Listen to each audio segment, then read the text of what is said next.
दोस्तों, क्या आपने कभी सोचा है कि कुछ लोग बहुत कम कमाकर भी फाइनेंशियली फ्री कैसे हो जाते हैं, जबकि कुछ लोग करोड़ों कमाने के बाद भी अंदर से बेचैन रहते हैं? सच ये है कि पैसा कमाना मुश्किल नहीं है, मुश्किल है उसे समझना। और यहीं पर खेल शुरू होता है, आपके दिमाग के अंदर। पैसा सिर्फ नंबर्स का खेल नहीं है, ये बिहेवियर का गेम है, साइकोलॉजी का गेम है, जहां डिसीजंस एक्सेल शीट से नहीं, इमोशंस से निकलते हैं। आप जितना सोचते हैं कि आप रैशनल हैं, उतना आप होते नहीं हैं।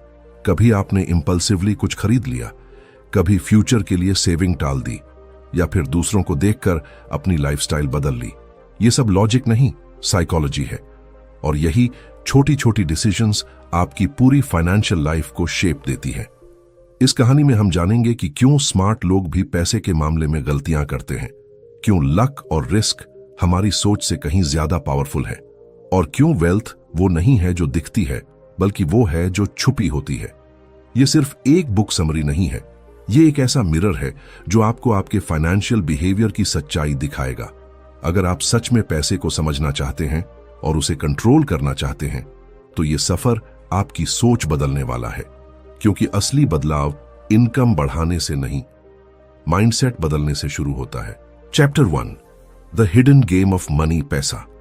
पहली नजर में यह सिर्फ एक साधारण टूल लगता है, एक ऐसा माध्यम जिससे हम अपनी जरूरतें पूरी करते हैं, अपने सपनों को खरीदते हैं और अपनी जिंदगी को आसान बनाते हैं। लेकिन अगर थोड़ा गहराई में उतरे तो एक चौंकाने वाली सच्चाई सामने आती है। पैसा उतना सिंपल नहीं है जितना दिखता है। ये एक हिडन गेम है, एक ऐसा खेल जो बाहर नहीं बल्कि हर इंसान के दिमाग के अंदर चल रहा होता है। और इस खेल के रूल्स हर किसी के लिए अलग होते हैं। हर इंसान की फाइनेंशियल डिसीजंस उसके एक्सपीरियंसेस, उसके एनवायरनमेंट और उसकी पर्सनल बिलीफ से शेप होती है। जो इंसान गरीबी में बड़ा हुआ है, उसके लिए पैसा सिक्योरिटी का सिंबल है। वहीं जो बचपन से कंफर्ट में रहा है, उसके लिए पैसा फ्रीडम या स्टेटस का माध्यम बन जाता है। दोनों की इनकम एक जैसी हो सकती है, लेकिन उनके डिसीजंस पूरी तरह अलग होंगे। और यहीं से शुरू होता है असली फर्क। क्योंकि पैसा मैनेज करने का तरीका नॉलेज से ज्यादा साइकोलॉजी पर डिपेंड करता है। आपने शायद नोटिस किया होगा कि कई हाईली एजुकेटेड लोग, जिनके पास फाइनेंशियल नॉलेज की कोई कमी नहीं होती, फिर भी पैसे के मामले में बार बार गलत फैसले लेते हैं। वहीं कुछ ऐसे लोग, जिन्हें फाइनेंस की टेक्निकल टर्म्स भी नहीं पता, वो क्वाइटली वेल्थ बिल्ड करते रहते हैं। इसका कारण सीधा है, money is not about what you know, it's about how you behave. जब इमोशंस डिसीजंस को कंट्रोल करने लगते हैं, तो सबसे इंटेलिजेंट इंसान भी गलती कर सकता है। इस हिडन गेम में एक और दिलचस्प चीज है, हम खुद को हमेशा रैशनल समझते हैं।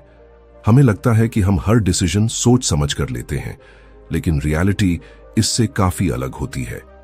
हम फियर, ग्रीड, ईगो और कंपैरिजन जैसे इमोशंस से इन्फ्लुएंस्ड होते हैं। जब मार्केट ऊपर जाता है तो ग्रीड हमें ज्यादा रिस्क लेने पर मजबूर करता है, और जब मार्केट गिरता है तो फियर हमें गलत समय पर एग्जिट करने के लिए धकेलता है। ये साइकिल बार बार रिपीट होती है और लोग समझ ही नहीं पाते कि वो गेम हार क्यों रहे हैं। सबसे बड़ी गलती तब होती है जब हम दूसरों की फाइनेंशियल लाइफ को देखकर अपने डिसीजंस लेने लगते हैं। सोशल मीडिया पर दिखने वाली लग्जरी लाइफस्टाइल, महंगी कार्स और लैविश वेकेशंस हमें ये बिलीव करने पर मजबूर कर देते हैं कि यही सक्सेस है। लेकिन जो दिखता है वो पूरी सच्चाई नहीं होती। अक्सर ये सब बोरोड मनी या शॉर्ट टर्म गेन्स का रिजल्ट होता है। असली वेल्थ वो होती है जो क्वाइटली बिल्ड होती है, बिना दिखावे के, बिना शोर के। इस हिडन गेम को समझने के लिए एक जरूरी बात एक्सेप्ट करनी पड़ती है, हर इंसान का फाइनेंशियल जर्नी यूनिक होता है। जो स्ट्रैटेजी किसी और के लिए काम करती है, जरूरी नहीं कि वो आपके लिए भी काम करे। इसलिए ब्लाइंडली कॉपी करने की बजाय अपनी साइकोलॉजी को समझना ज्यादा जरूरी है। जब आप ये जान जाते हैं कि आप किस तरह के डिसीजंस लेते हैं, किन सिचुएशंस में आप इमोशनल हो जाते हैं और कहां आप इंपल्सिव हो जाते हैं, तभी आप इस गेम को कंट्रोल कर पाते हैं। पैसा कमाना एक स्किल हो सकता है, लेकिन उसे संभालना एक माइंडसेट है। और ये माइंडसेट ओवरनाइट नहीं बनता, ये बनता है छोटी छोटी हैबिट्स से, कंसिस्टेंट डिसीजंस से और अपने इमोशंस को समझने से। जो लोग इस हिडन गेम को समझ जाते हैं, वो सिर्फ वेल्थ नहीं बनाते, वो पीस ऑफ माइंड भी हासिल करते हैं। आखिर में ये गेम नंबर्स का नहीं है, ये गेम बिहेवियर का है। और जब आप इस सच्चाई को समझ लेते हैं तो पैसा आपके लिए सिर्फ एक टूल बन जाता है, ना कि एक प्रॉब्लम। तभी आप सच में इस खेल को जीतना शुरू करते हैं। Chapter 2, luck, risk and the illusion of control. जिंदगी में जो दिखाई देता है वो अक्सर पूरी कहानी नहीं होता। हम किसी की सफलता देखते हैं और तुरंत मान लेते हैं कि ये सिर्फ उसकी मेहनत, उसकी इंटेलिजेंस और उसके सही डिसीजंस का नतीजा है।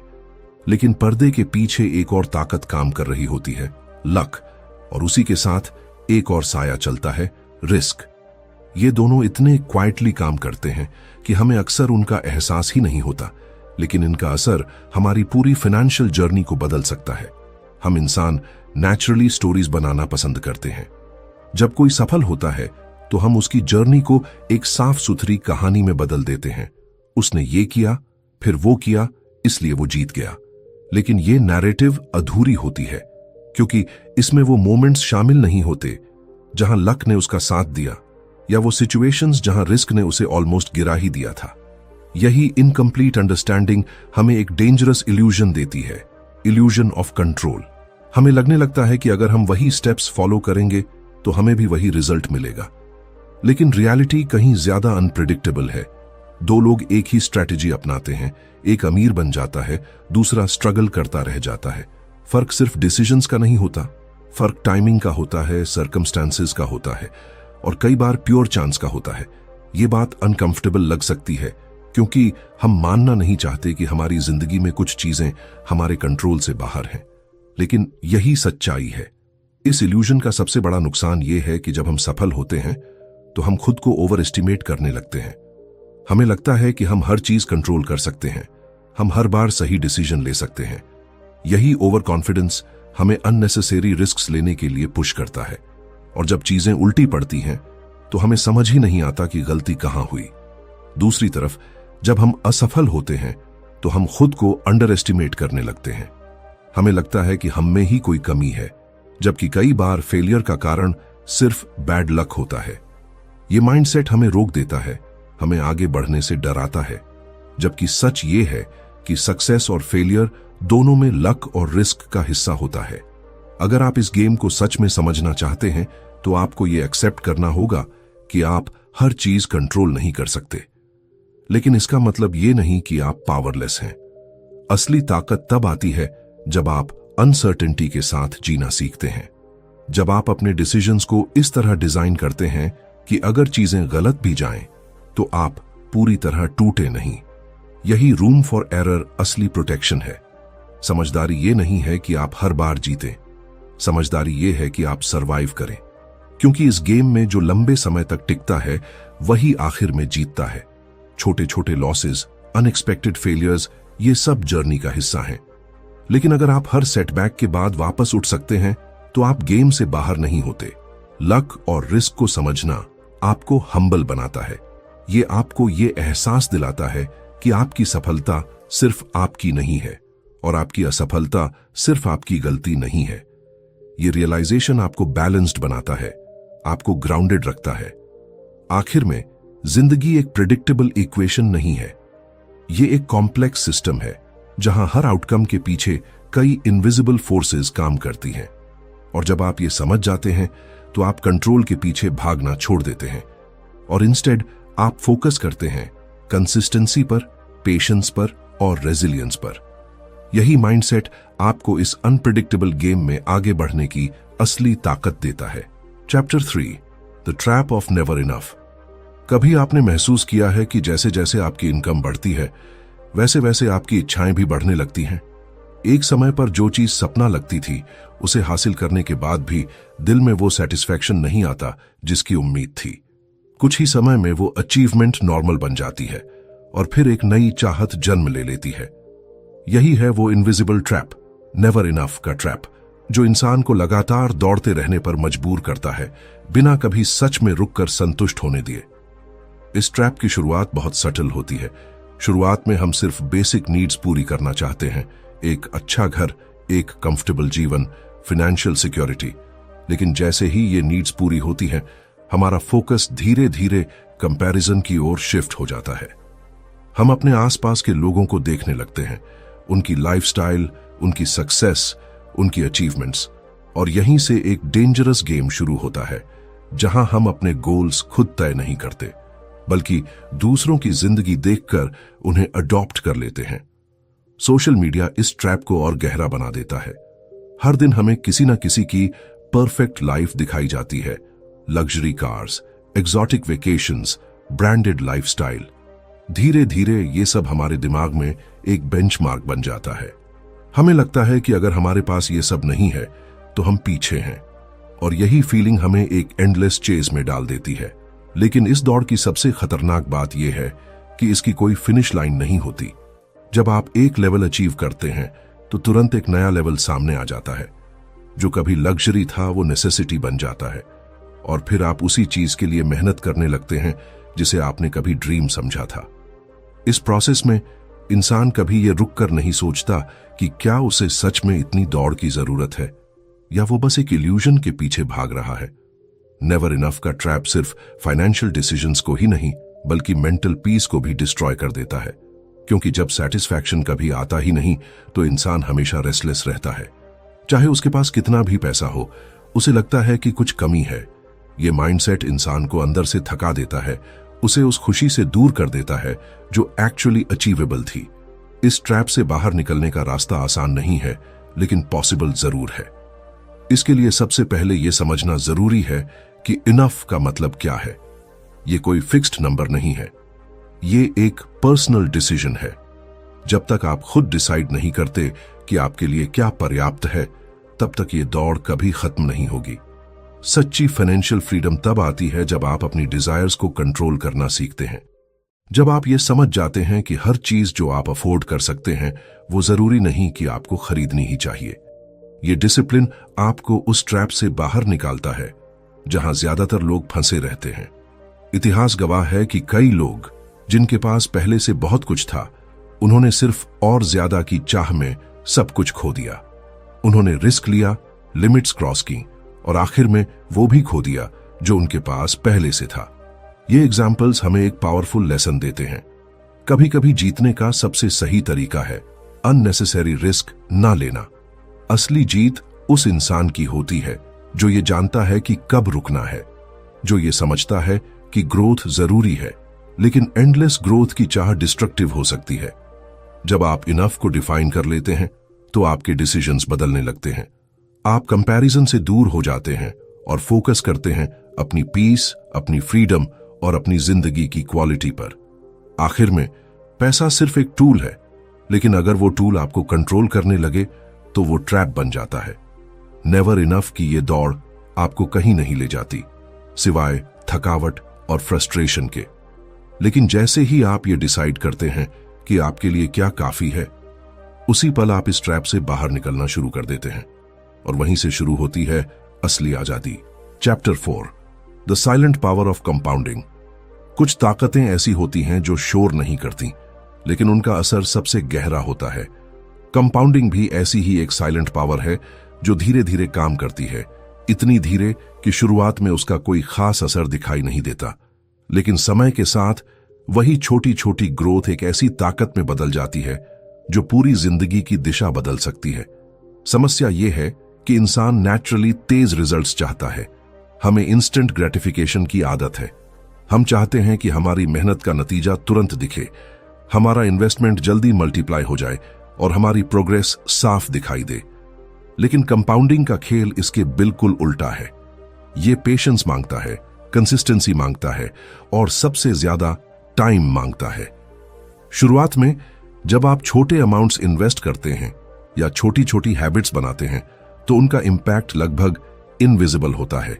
ऐसा लगता है जैसे कुछ हो ही नहीं रहा। यही वो स्टेज है जहां ज्यादातर लोग हार मान लेते हैं। उन्हें लगता है कि ये स्ट्रैटेजी काम नहीं कर रही और वो कुछ नया ट्राई करने लगते हैं।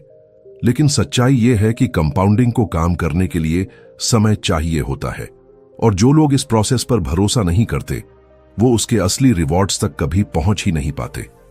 सोचिए, अगर आप हर दिन सिर्फ 8% बेटर बनते हैं तो शुरुआत में ये इंप्रूवमेंट बहुत छोटा लगेगा, लेकिन कुछ महीनों और सालों के बाद यही छोटी ग्रोथ एक मैसिव ट्रांसफॉर्मेशन में बदल जाती है।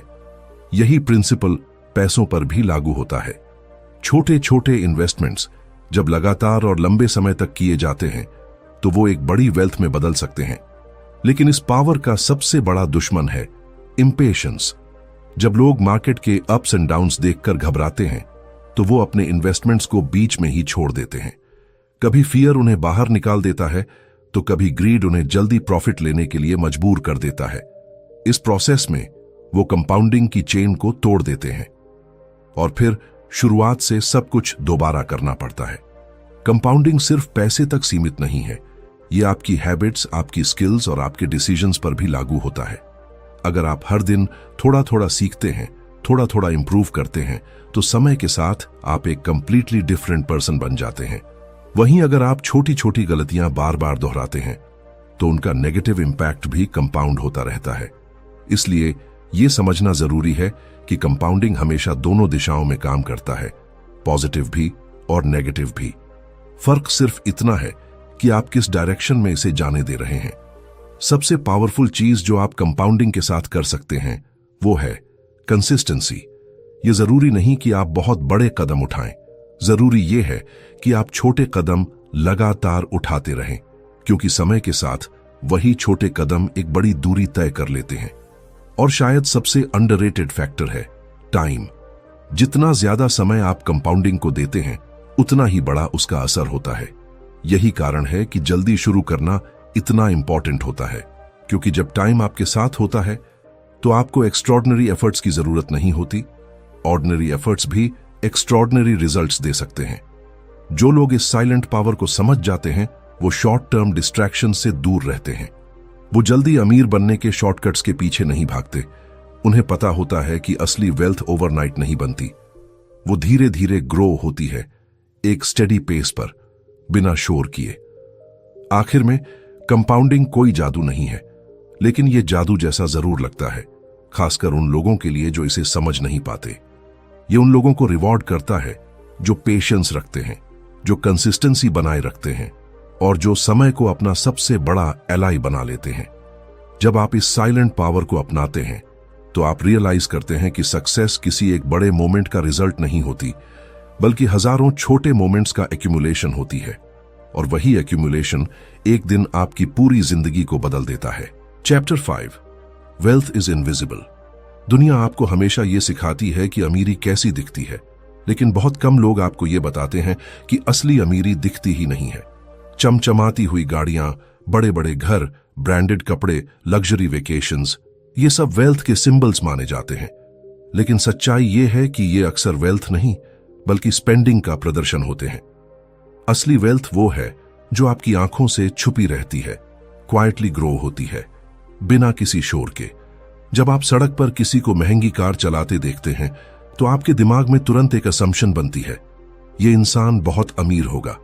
लेकिन जो आप नहीं देखते वो ये है कि उस कार के पीछे कितना डेट हो सकता है, कितनी फाइनेंशियल प्रेशर हो सकती है। दूसरी तरफ एक ऐसा इंसान जो सिंपल लाइफ जी रहा है, साधारण कपड़े पहन रहा है, वो शायद क्वाइटली करोड़ों की एसेट्स बिल्ड कर रहा हो। फर्क सिर्फ इतना है कि एक दिखा रहा है और दूसरा बना रहा है। यह मिसअंडरस्टैंडिंग इसलिए पैदा होती है क्योंकि हम विजिबल चीजों को ज्यादा इंपॉर्टेंस देते हैं। जो दिखता है उसे हम रियल मान लेते हैं, लेकिन वेल्थ का सबसे बड़ा हिस्सा इनविजिबल होता है। सेविंग्स, इन्वेस्टमेंट्स, एसेट्स, ये सब वो चीजें हैं जो आपको फ्रीडम देती हैं, लेकिन जिन्हें आप दूसरों को दिखा नहीं सकते। समस्या तब शुरू होती है जब लोग वेल्थ को दिखाने की कोशिश करते हैं। वो अपने पैसे को उन चीजों पर खर्च करने लगते हैं जो दूसरों को इंप्रेस करें। ये एक डेंजरस साइकिल बन जाती है। जितना आप दिखाते हैं उतना ही आप पर प्रेशर बढ़ता है कि आप उस इमेज को मेंटेन करें, और इस प्रोसेस में आप अपनी एक्चुअल फाइनेंशियल स्टेबिलिटी को रिस्क में डाल देते हैं। असली समझ तब आती है जब आप रियलाइज करते हैं कि स्पेंडिंग और वेल्थ दो अलग चीजें हैं। स्पेंडिंग वो है जो आप खर्च करते हैं और वेल्थ वो है जो आप बचाते हैं। जितना ज्यादा आप खर्च करते हैं उतना ही कम आपके पास बचता है। लेकिन सोसाइटी आपको स्पेंडिंग के लिए रिवॉर्ड करती है, आपको अप्रिसिएशन मिलता है, अटेंशन मिलता है, जबकि सेविंग क्वाइटली होती है, बिना किसी अपलॉज के। इसलिए जो लोग सच में वेल्थ बिल्ड करते हैं वो अक्सर स्पॉटलाइट से दूर रहते हैं। वो अपने पैसे को दिखाने की बजाय उसे ग्रो करने पर फोकस करते हैं। वो समझते हैं कि हर अननेसेसरी एक्सपेंस उनके फ्यूचर फ्रीडम को कम कर रहा है, और यही माइंडसेट उन्हें अलग बनाता है। एक और इंटरेस्टिंग बात यह है कि वेल्थ आपको ऑप्शंस देती है। ये आपको ये फ्रीडम देती है कि आप अपने डिसीजंस खुद ले सकें बिना किसी मजबूरी के। लेकिन ये फ्रीडम तभी पॉसिबल है जब आपके पास इनफ सेविंग्स और इन्वेस्टमेंट्स हों।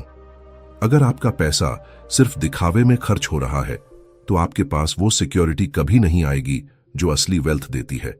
इस कॉन्सेप्ट को समझने के लिए आपको अपने पर्सपेक्टिव को बदलना होगा। आपको ये देखना होगा कि आप किस चीज को ज्यादा इंपॉर्टेंस दे रहे हैं, टेम्पररी वैलिडेशन या लॉन्ग टर्म फ्रीडम, क्योंकि दोनों एक साथ रेयरली पॉसिबल होते हैं। जो लोग इनविजिबल वेल्थ को प्रायोरिटाइज करते हैं वो शॉर्ट टर्म एक्साइटमेंट को सैक्रिफाइस करते हैं। वो फ्लैशी लाइफस्टाइल से दूर रहते हैं लेकिन अंदर से सिक्योर और कॉन्फिडेंट होते हैं। उन्हें पता होता है कि उनके पास एक स्ट्रांग फाउंडेशन है जो उन्हें फ्यूचर में किसी भी सिचुएशन से हैंडल करने की ताकत देगा। आखिर में वेल्थ का असली मतलब है कंट्रोल। कंट्रोल अपने समय पर, अपने डिसीजंस पर और अपनी जिंदगी पर। और यह कंट्रोल आपको तब मिलता है जब आप अपने पैसे को वाइजली मैनेज करते हैं, ना कि उसे सिर्फ दिखाने के लिए खर्च करते हैं। इसलिए अगली बार जब आप किसी को लग्जरी में जीते देखें तो खुद से एक सवाल जरूर पूछिए, क्या यह वेल्थ है या सिर्फ उसका इल्यूजन? क्योंकि असली वेल्थ हमेशा क्वाइटली ग्रो होती है और वही आपको वो जिंदगी देती है जहां आप सच में फ्री होते हैं। Chapter 6, freedom the ultimate currency. आखिर में जब सारी दौड़, सारी मेहनत और सारी फाइनेंशियल प्लानिंग एक जगह आकर रुकती है तो सवाल सिर्फ इतना रह जाता है, क्या आप सच में आजाद हैं? क्योंकि पैसा अपने आप में गोल नहीं है, वो सिर्फ एक मीडियम है, एक रास्ता है जो आपको एक ऐसी जिंदगी की ओर ले जाता है जहां आप अपने फैसले खुद ले सकें। और यही है असली करेंसी, फ्रीडम। बहुत से लोग पूरी जिंदगी पैसे के पीछे भागते रहते हैं, ये सोचकर कि एक दिन जब उनके पास इनफ होगा तब वो अपने मन की जिंदगी जी पाएंगे। लेकिन पैराडॉक्स ये है कि उसी पैसे को कमाने के चक्कर में वो अपनी फ्रीडम खो देते हैं। वो ऐसी जॉब्स में फंस जाते हैं जहां वो खुश नहीं हैं, ऐसे कमिटमेंट्स ले लेते हैं जो उन्हें बांध कर रखते हैं, और धीरे धीरे उनकी जिंदगी एक रूटीन बन जाती है जहां चॉइस नाम की चीज बहुत कम रह जाती है। सच्ची फाइनेंशियल सक्सेस का मतलब सिर्फ ये नहीं है कि आपके बैंक अकाउंट में कितने जीरो हैं। असली सवाल ये है कि क्या आपके पास अपने टाइम पर कंट्रोल है? क्या आप अपने दिन को अपनी मर्जी से जी सकते हैं? क्या आप ना कह सकते हैं उन चीजों को जो आपको पसंद नहीं है? अगर नहीं, तो चाहे आपके पास कितना भी पैसा हो, वो अधूरा है। फ्रीडम का सबसे पावरफुल एस्पेक्ट है कंट्रोल ओवर योर टाइम, क्योंकि टाइम वो रिसोर्स है जो कभी वापस नहीं आता। जब आपके पास फाइनेंशियल सिक्योरिटी होती है तो आप अपने टाइम को पैसे के बदले बेचने के लिए मजबूर नहीं होते। आप चूज कर सकते हैं कि आप क्या करना चाहते हैं, किसके साथ समय बिताना चाहते हैं और किस तरह की जिंदगी जीना चाहते हैं। लेकिन यह फ्रीडम अचानक नहीं मिलती। इसके लिए डिसिप्लिन चाहिए, पेशेंस चाहिए और सबसे जरूरी क्लियर प्रायोरिटीज चाहिए। आपको यह डिसाइड करना होता है कि आप शॉर्ट टर्म प्लेजर्स को कितना सैक्रिफाइस कर सकते हैं ताकि लॉन्ग टर्म फ्रीडम हासिल कर सकें। क्योंकि हर वो पैसा जो आप आज वाइजली सेव और इन्वेस्ट करते हैं वो आपके फ्यूचर में आपको एक चॉइस देता है। कई लोग इस कॉन्सेप्ट को समझ नहीं पाते और अपने इनकम बढ़ाने पर ही फोकस करते रहते हैं। लेकिन अगर आपकी एक्सपेंसेस भी उसी स्पीड से बढ़ रही हैं तो आप एक ट्रेडमिल पर दौड़ रहे हैं। आप भाग तो रहे हैं लेकिन कहीं पहुंच नहीं रहे। इसीलिए वेल्थ बिल्ड करने का असली पर्पस है एक्सपेंसेस से ज्यादा इनकम नहीं, बल्कि इनकम से कम डिपेंडेंसी। फ्रीडम का एक और एस्पेक्ट है मेंटल पीस। जब आपके पास इनफ फाइनेंशियल कुशन होता है तो आप कांस्टेंट स्ट्रेस में नहीं जीते। आपको हर छोटी प्रॉब्लम से डर नहीं लगता क्योंकि आपको पता होता है कि आप उसे हैंडल कर सकते हैं। यह कॉन्फिडेंस आपको एक अलग ही लेवल की क्लैरिटी देता है जो आपके डिसीजंस को बेहतर बनाता है। इस जर्नी में सबसे बड़ा चैलेंज ये है कि सोसाइटी आपको बार बार डिस्ट्रैक्ट करती है। आपको यह दिखाया जाता है कि सक्सेस का मतलब है लग्जरी, स्टेटस और दिखावा। लेकिन अगर आप इन इल्यूजन्स के पीछे भागते हैं तो आप अपनी फ्रीडम को खुद ही सैक्रिफाइस कर देते हैं। क्योंकि हर फ्लैशी चीज, हर अननेसेसरी एक्सपेंस आपको थोड़ा और डिपेंडेंट बना देता है। जो लोग इस ट्रूथ को समझ जाते हैं वो अपनी जिंदगी को एक अलग नजरिए से देखने लगते हैं। उनके लिए पैसा दिखाने की चीज नहीं रहता, बल्कि एक टूल बन जाता है जो उन्हें ऑप्शंस देता है। वो अपनी लाइफ को डिजाइन करते हैं, ना कि सर्कमस्टेंसेस के हिसाब से जीते हैं। आखिर में पैसा आपको हैप्पीनेस गारंटी नहीं करता, लेकिन ये आपको चॉइस देता है, और चॉइस ही वो चीज है जो जिंदगी को मीनिंगफुल बनाती है। जब आप ये डिसाइड कर सकते हैं कि आप क्या करना चाहते हैं, कब करना चाहते हैं और क्यों करना चाहते हैं, तभी आप सच में जी रहे होते हैं। इसलिए असली सवाल ये नहीं है कि आप कितना कमा रहे हैं, बल्कि ये है कि आपका पैसा आपको कितनी फ्रीडम दे रहा है। क्योंकि जब पैसा आपको कंट्रोल करना बंद कर देता है और आप उसे कंट्रोल करने लगते हैं, तभी आप इस पूरे गेम को जीत जाते हैं। कंक्लूजन, अंत में जब सारी बातें एक साथ जुड़ती हैं तो एक गहरी सच्चाई सामने आती है। पैसा उतना कॉम्प्लिकेटेड नहीं है जितना हम उसे बना देते हैं। असली कॉम्प्लेक्सिटी हमारे दिमाग में होती है, हमारी आदतों में होती है और हमारे उन डिसीजंस में होती है जिन्हें हम बिना समझे बार बार दोहराते रहते हैं। यही वजह है कि कुछ लोग सीमित रिसोर्सेज के बावजूद फाइनेंशियली स्टेबल और पीसफुल होते हैं, जबकि कुछ लोग सब कुछ होते हुए भी अंदर से असंतुष्ट रहते हैं। इस पूरे सफर में आपने देखा कि पैसा सिर्फ नॉलेज का खेल नहीं है, ये बिहेवियर का गेम है। ये इस बात पर डिपेंड करता है कि आप कैसे सोचते हैं, कैसे रिएक्ट करते हैं और कैसे डिसीजंस लेते हैं, खासकर तब जब कोई आपको देख नहीं रहा होता। छोटे छोटे चॉइसेस, सेविंग करना, इंपल्सिव खर्च से बचना, पेशेंस रखना, ये सब मिलकर आपकी फाइनेंशियल डेस्टिनी को शेप करते हैं। लक और रिस्क ने यह सिखाया कि जिंदगी पूरी तरह आपके कंट्रोल में नहीं है, और शायद यही रियलाइजेशन सबसे लिबरेटिंग है। क्योंकि जब आप ये मान लेते हैं कि हर आउटकम आपके हाथ में नहीं है, तब आप खुद को अननेसेसरी गिल्ट और ओवर कॉन्फिडेंस से बचा लेते हैं। आप ग्राउंडेड रहते हैं, और यही बैलेंस आपको लंबे समय तक टिकने की ताकत देता है। नेवर इनफ के ट्रैप ने यह दिखाया कि अगर आप अपनी डिजायर्स को कंट्रोल नहीं करेंगे तो वो आपको कंट्रोल करने लगेंगी। सेटिस्फैक्शन कोई डेस्टिनेशन नहीं है, ये एक डिसीजन है। जिस दिन आप ये डिसाइड कर लेते हैं कि आपके लिए क्या इनफ है, उसी दिन से आपकी दौड़ धीमी नहीं बल्कि मीनिंगफुल हो जाती है। कंपाउंडिंग ने यह समझाया कि बड़ी सफलता अचानक नहीं मिलती, वो धीरे धीरे बनती है उन छोटी हैबिट से जो आप हर दिन रिपीट करते हैं। कंसिस्टेंसी, पेशेंस और टाइम, ये तीन चीजें मिलकर ऐसे रिजल्ट्स क्रिएट करती हैं जो शुरुआत में अनइमेजिनेबल लगते हैं। वेल्थ इज इनविजिबल ने आपका नजरिया बदल दिया कि जो दिखता है वो जरूरी नहीं कि सच हो। असली वेल्थ वो है जो क्वाइटली ग्रो होती है, जो आपको सिक्योरिटी और फ्रीडम देती है। और वही वेल्थ आपको उस जिंदगी के करीब ले जाती है जहां आप मजबूरी में नहीं, चॉइस से जीते हैं। और आखिर में फ्रीडम वही अल्टीमेट गोल है जिसके लिए ये सब किया जाता है। पैसा सिर्फ एक टूल है, लेकिन जब ये आपको अपने टाइम, अपने डिसीजंस और अपनी जिंदगी पर कंट्रोल देता है, तभी ये ट्रूली वैल्यूएबल बनता है। इस पूरी जर्नी का सार यही है कि पैसा आपको बदलता नहीं, वो आपको रिवील करता है। आपकी आदतें, आपकी सोच, आपकी प्रायोरिटीज, सब कुछ सामने आ जाता है। इसीलिए अगर आप अपनी फाइनेंशियल लाइफ को बदलना चाहते हैं तो शुरुआत बाहर से नहीं, अंदर से करनी होगी। क्योंकि असली जीत ज्यादा कमाने में नहीं है, असली जीत है सही तरीके से जीने में। और जब आप इस बात को समझ लेते हैं तो पैसा आपके लिए सिर्फ एक रिसोर्स नहीं रहता, वो आपकी जिंदगी को डिजाइन करने की ताकत बन जाता है।